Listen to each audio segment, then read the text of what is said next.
السلام عليكم ورحمة الله وبركاته كسو دوادا كورسدينا فيديو إديتنكا ee aan ku baranay CapCut qaybtan waa qaybtii lixaad waxaan ku baran doonaa sida loo sameeyo overlay ama video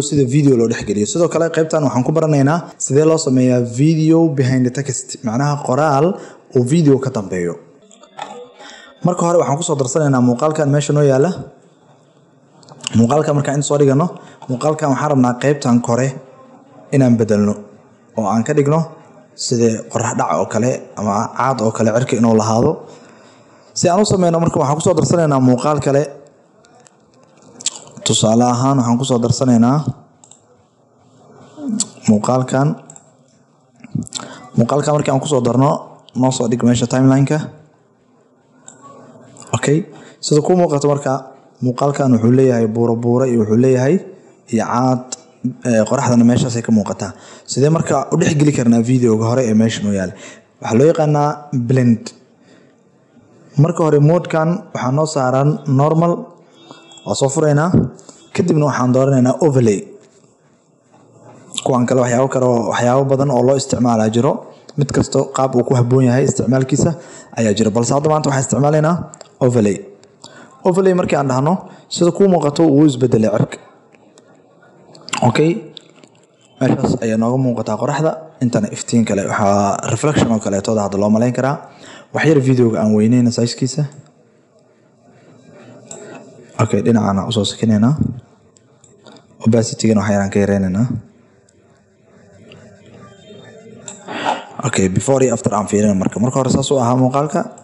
kadibna sidaas ayaan ka dhignay waxaan sameyn karnaa si xogaa meeshaan dushiisa ee soo gashay aan loo dareemin muuqaalka hore aan dooraneynaa waxaan isticmaalaynaa wax loo yaqaano masking kadibna waxaan dooranaynaa horizontal kana soo jiideynaa ilaa iyo meeshaas aan keenaynaa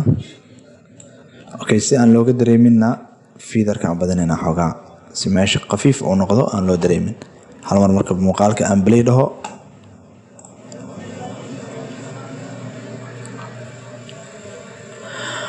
okay sidaas ayaa loo sameeyaa markii aad doonaysid inaad laba muuqaal isdhexgeliso sidaan oo kale waa tahay qaybta xigta marka waxaan ku baranaynaa sidee loo sameeyaa qoraal oo video ka dambeeyo ama qoraalka sida video loo dhexgeliyaa marka hore waxaad sameynaysaa text aan tegaynaa kadibna waxaan ku soo darsan doonaa qoraalkaas waxay raajideena 5 second camal aan ka dhignay okay inta marka aan sameyno qoraalka colorkiisa waxaa ka dhigaynaa madow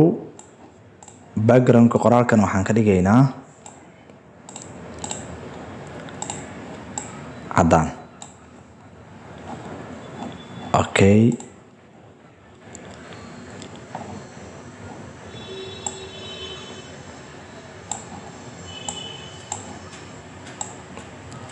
waxaan weyneynayaa marka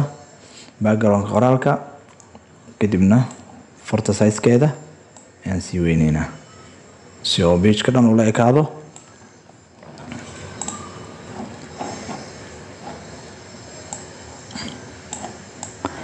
qoraalka marka waxaan ku qoraynaa tusaale waxaan ku qoraynaa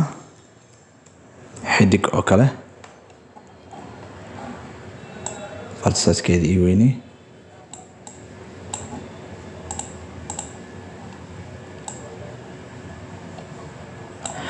okay intaasoo kale markii aan farta size-keeda ka dhigno video clipkan yar waa save gareysanayna marka waxaan leenahay export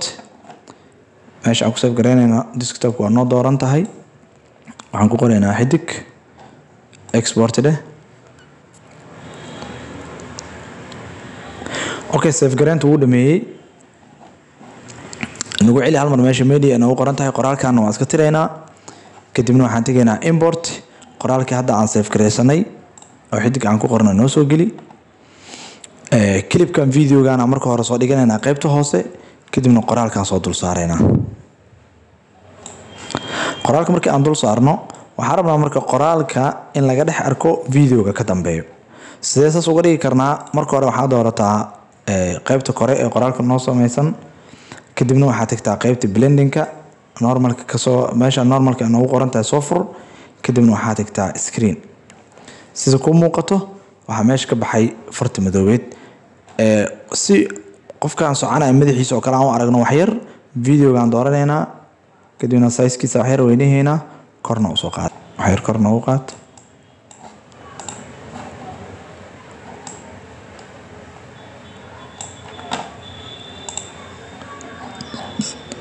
marka muuqaalka aan play dhahna marka fiir qaabka uu ekaana